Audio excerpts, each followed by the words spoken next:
This new album is kind of we joke about it. We say it's our greatest hits album, but we and it's our first album. But no, it is sort of a collection of some of the better songs we've written over the last 10 years. And then so we took about 5 or 6 of the old ones, and the ones that we've written, and then the last 2 years we've written a decent amount of new stuff. And so so it's 13 songs total.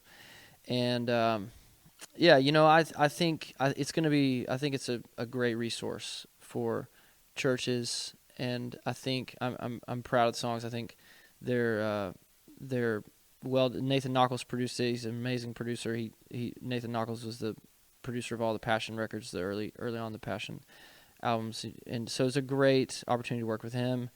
Um, Working with the Gettys, who've helped kind of bring the album to life, has been awesome.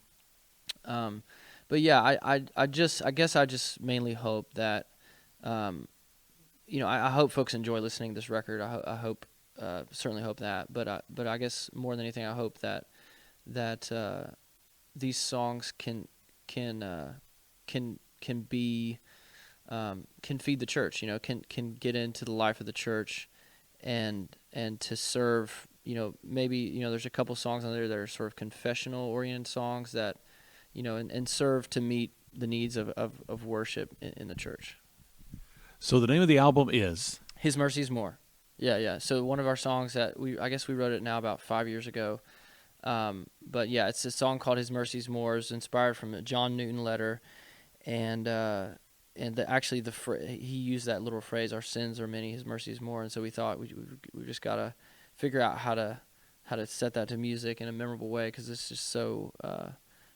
just says kind of everything in a nutshell. So we wrote that, and that song began to kind of take shape, take life. And so yeah, the album is titled His Mercy's More, and that's been a great song to sing with churches and to see people singing it. It's been really awesome to see. What would you offer as far as perhaps one of the more current compositions that you've included on this project? Yeah, I mean, I would say one that I hear a decent amount of feedback on, and that's been meaningful to people, particularly people who are in a tough season or in a dark season.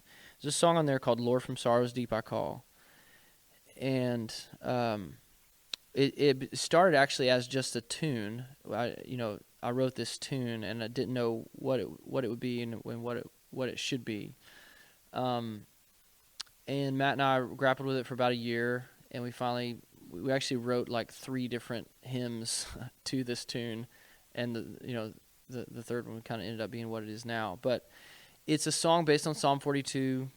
David is really just basically battling depression there, and he's reflecting on his inner sort of turmoil and the turmoil around him, and he's confused, and he's doubting, and all these things that are reflected in the Psalms, but also in all of our lives, right?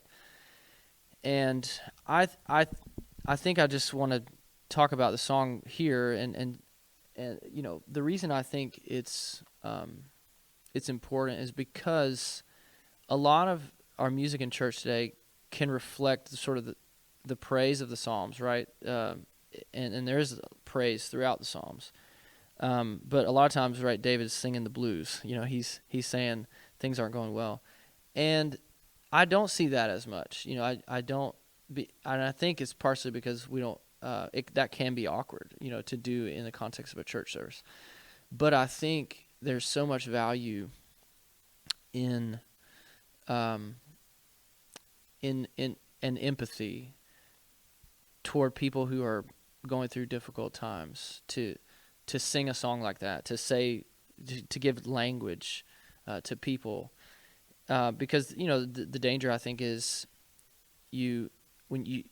to say I just come to God and sing when I'm happy, and then I go away and I'm sad and I don't give, to kind of bifurcate your life is it can be a dangerous spiritual thing. And so the Psalms teach us to bring everything to God. Bring your praise, bring your sorrow, bring your anger, bring your anxiety, bring your fear, and all that.